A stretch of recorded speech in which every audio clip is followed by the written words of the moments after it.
안녕하십니까. 뉴스의 이면을 파헤쳐드리는 와이타임스 정세 분석의 주복일입니다. 알래스카에서부터 사우스캐롤라이나까지 8간 미국 영공을 횡단했던 중국의 스파이 풍선, 여러분 기억나시죠? 지난 4일 미 공군의 F-22 랩터 전투기가 발사한 한 발의 AIM-9X 사이드와인드 미사일에 의해서 격추가 됐습니다. 이어서 미 해군은 미국 시간으로 7일 폭발물 처리반, 그러니까 EOD 소속의 장병들이 지난 5일 사우스캐롤라이나주 머털비치 앞바다에서 중국의 고고도 정찰 풍선의 잔해를 수거하는 사진을 공개를 했습니다. 이와 관련해서 블룸버그 통신은 중국의 정찰 풍선 수거를 통해서 중국의 첩보 능력 수준에 대한 미 정보기관의 이해도가 한층 높아질 가능성이 있다고 보도를 했습니다. 중요한 것은 중국의 정찰 풍선이 왜 하필 미중 간의 관계를 복원하기 위해서 총력 외교를 펼치고 있는 이 시점에 나타나는가 하는 겁니다. 2월 5일과 6일로 예고됐던 이 앤서니 블링컨 미 국무장관의 방중은 시진핑 3기 출범을 앞두고 이 중국 입장에서는 아주 중요한 외교적 이벤트가 될 것으로 생각을 하고 있었습니다. 이 블링컨 장관은 이 시진핑 주석과의 면담도 예정돼 있었죠. 블링컨 장관의 방중이 지난해 11월 초 조 바이든 미국 대통령과 시진핑 주석이 인도네시아 G20 정상회의에서 만나서 합의한 것이었다는 점에서 아주 중요한 의미를 갖습니다. 중국 측은 블링컨 방문을 계기로 해가지고 양국 관계에서 돌파구까지는 아니더라도 최소한의 현상 유지의 여건이 조성되기를 기대하고 있었습니다. 사실 시진핑 주석은 3기가 공식 출범하는 3월의 양회를 앞두고 중요한 전환점을 마련하려고 했습니다. 그래서 제로 코로나 정책을 과감하게 폐기하면서 민심을 달랬고 또 동시에 경기 회복을 꾀하는 분기점으로 삼으려 했던 겁니다. 이를 위해서 절대적으로 필요했던 게 뭐냐면 대미 관계 개선이었습니다. 그래야만 갈수록 공고해지는 미국과 유럽, 아시아 국가들의 반중 동맹 기세를 꺾을 수 있을 것으로 봤고 또 미국의 강력한 대중국 반도체 부품 장비 수출 통제 정책을 누그러뜨릴 수 있지 않겠느냐 그렇게 생각했던 겁니다. 여기에 대해서 싱가포르 국립대학의 자이안 총 교수는 중국 지도부는 블링컨의 직접 대화를 기대하고 있었고 시진핑으로서는 이 방문이 이루어지기까지 모든 과정이 순조롭기를 원했을 것이다. 이렇게 CNN에 말을 했습니다. 이렇게 중차대한 시점에 완전히 재를 뿌리는 사건이 발생한 겁니다. 블링컨 장관 방중 직전인 1월 28일 미국 알래스카 영공에 중국의 스파이 풍선이 목격이 됐고 결국 블링컨은 방문 계획을 전면 취소를 했습니다. 여기서 정말 중요한 의문이 하나 생깁니다. 왜 하필 이렇게 외교적으로 중요한 시점에 중국은 그야말로 무모하게도 정찰 풍선을 미국 영공으로 보내가지고 이런 파문을 일으켰을까 하는 점입니다. 영국의 파이낸셜 타임스는 7일 이번 사건을 계기로 세계는 시진핑 정부와 안보 담당 기관의 의사소통과 통제가 일관적이지도 못하고 기능적이지도 못하다는 것에 주목하고 있다고 보도해서 주목을 끌었습니다. 미국의 뉴욕타임스도 미국 시간으로 6일 이번 사건은 하나의 잘못된 움직임이 우발적 충돌로 번질 수 있는 국제정치적 기류에서 중국이 어떻게 파워를 행사하는지에 대해서 우려를 초래했다. 그러면서 중국의 풍선 논란으로 시진핑의 리더십이 주목을 받고 있다. 이렇게 분석을 했습니다.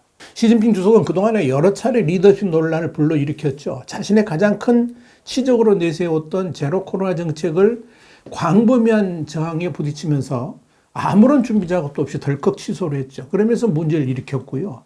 또 세계의 공적으로 떠오른 러시아의 푸틴과 제한 없는 파트너십을 강조하면서 사실상 중국 외교를 고립시켰습니다. 여기에 홍콩 신장 유구 지역에 대한 탄압적인 조치로 서방의 눈총을 샀죠. 그런데 이번에는 정찰 풍선 문제로 대미 관계 해빙을 위한 절호의 기회마저 놓쳐버린 겁니다. 이와 관련해서 빌 클린턴 행정부에서 국무부 차관보를 지냈던 수전 셔크는 이 풍선은 국내적으로 중국에 큰 피해를 줬다 그러면서 이 풍선은 시진핑의 능력과 리더십에 대한 의구심을 강하게 만들었다. 그렇게 뉴욕타임스에 지적을 했습니다.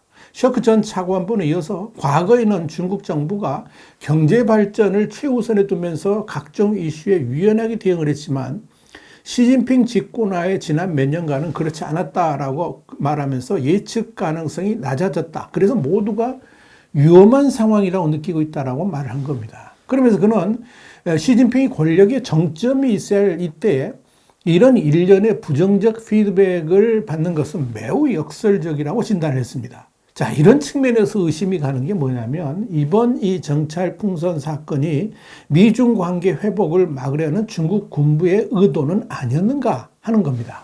중국 인민해방군, 그러니까 PLA 지도부가 이렇게 정치적으로 민감할 수 있는 스파이 풍선을 날려보내는 일을 당 지도부하고 사전에 조율했는지, 아니면 양국 관계를 해빙하려는 시진핑의 노력을 저해하려고 방해하려고 의도적으로 저지른 것은 아닌지, 이걸 알 수가 없다는 겁니다. MIT 공대의 중국 군사 전문가인 테일러 프레블 교수는 중국 지도부가 만약 풍선이 미국으로 가는 것을 알았다면 블링컨의 방문을 앞두고 사전에 승인하지 않았을 것이다 그랬습니다. 그러면서 중국은 정치적 여파를 예상하지 못했거나 이에 무관심했을 수 있고, 아니면 외교 일정을 전혀 신경 쓰지 않고 오랫동안 계획해온 사안을 그저 예정대로 실행했을 수도 있다, 이렇게 진단했습니다. 전 미국 국방부 관리인 뉴리 톰슨 싱가포르 리커뉴 공공정책대학원 선임연구원도 시진핑이 모르게 이뤄졌다면 이런 것을 예방하려는 국가안보 조율 과정이 제대로 기능하지 않는다는 걸 시사한다, 이렇게 말을 했습니다. 풍선 사건으로 중국의 의사결정에 투명성이 부족하다는 점이 드러났다 그러면서 시스템 자체의 문제라 이런 일은 다시 일어날 것이다, 이렇게 예상을 했습니다. 그럼 또 중국이 민첩한 결정을 하기 어렵고 위기가 지나는 동안에 효과적으로 의사소통을 할 수 없다 그랬습니다. 그러면서 중국과의 노력에 좋지 않은 징조다, 이렇게 우려를 한 겁니다. 한편 일부 전문가들은 중국의 이 방만해진 이 관료주의가 전 세계로 날려보낸 이런 고고도 열기구의 위치 추적에도 실패를 했고, 언제 어디서 불가항력적으로 의도치 않게 나타날지 예고조차 할 수 없을 정도로 해이해졌다는 걸 의미한다, 이렇게 해석하기도 했습니다. 이 사방의 전문가들이 가장 주목하는 건 뭐냐면 중국 군부의 저의가 의심스러울 정도로 이 시진핑의 리더십이 제대로 작동하지 않고 있다 하는 그 부분입니다. 분명은 이번에 미국에서 발견된 정찰 풍선은 중국 인민해방군의 미사일 부대인 로켓군이 운영한다는 겁니다. 지금 중국 외교부가 해명하는 대로 단순한 기상풍선은 아니라는 거죠. 중국의 군부는 미중 간 충돌이 격화됐을 때 그때도 군사력도 키울 수 있고 비로소 힘도 얻을 수 있는 겁니다. 그런데 중국 군부는 그동안 미중 간의 극적인 화해를 방해하는 그런 일들을 벌인 적이 실제로 있었습니다. 지난 2011년 1월 로버트 게이츠 미 국방장관이 당시 후진타오 주석을 만나기 불과 수시간 전에 중국 군부는 제20 스텔스 전투기의 첫 테스트 비행을 돌연 공개를 했습니다. 이에 이 게이츠 장관이 후진타오에게 제20 테스트 비행 의도에 대해서 질문을 했는데 정작 그 중요한 정보를 후진타오 주석은 전혀 모르고 있었습니다. 확실히 이 게이츠의 방중을 방해하려는 군부의 공작이었다는 것이 확인된 겁니다. 2007년 1월에도 중국 로켓군은 유성 파괴 미사일을 발사했습니다. 그런데 그렇게 중요한 사실을 중국 외교부는 여러 날 전혀 모르고 있었습니다. 그래서 논평도 내질 않았습니다. 비밀을 중시하는 이 인민해방군, 그러니까 PLA 지도부가 당시 주석인 후진타오에게 이 사실을 보고했지만 다른 부처하고는 정보 공유를 아예 하지를 않았기 때문에 그렇습니다.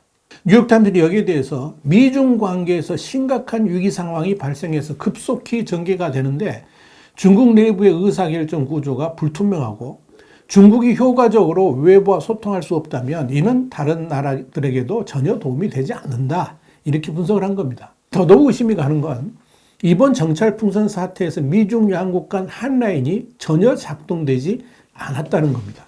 정말로 이 정찰풍선의 미국 영공 진입이 실수였다 그러면 시진핑 주석이 바이든 대통령에게 전화를 해가지고 실수라 그러면서 양해를 구했더라면 이 문제가 쉽게 해결될 수도 있었을 겁니다. 그런데 그런 일은 벌어지질 않았습니다. 여기에 대해서 MEB 제가 투버 연구소 선임연구원은 뉴욕타임즈에 이런 말을 했습니다. 중국 내에서 누가 누구에게 얘기하는지 불분명하다, 이렇게 말을 한 겁니다. 이 중국의 정찰 풍선이 격추되고 또 미 해군에 의해서 수습되고 있는 가운데 중국 국방부는 격추를 과도한 대응이라 그러면서 중국은 비슷한 상황에서 필요한 수단을 취할 권리를 갖고 있다라고 주장을 했습니다. 그런데 정작 중국은 정찰 풍선 격추 논란을 확대할 것으로 보이지 않는다. 이렇게 사우스차이나 모닝포스트가 7일 보도를 했습니다. 현재로서는 정작 현행범으로 붙잡힌 중국이 큰 소리를 칠 분위기가 아닌데다가 미 의회의 대중국 매파들에게 강력한 탄약을 넘겨줬기 때문에 그럴 겁니다. 자, 곤혹스러운 것은 시진핑입니다. 최소한 양보하는 모습을 보이지 않으면서 양국 관계를 진정시켜야 되는 과제가 지금 눈앞에 놓여 있는데 문제는 마땅히 쓸 카드가 없다는 겁니다. 이래저래 시진핑은 이렇게 궁지에 몰려 있다. 이렇게 정리할 수 있을 겁니다. 와이타임 정세 분석이었습니다. 감사합니다.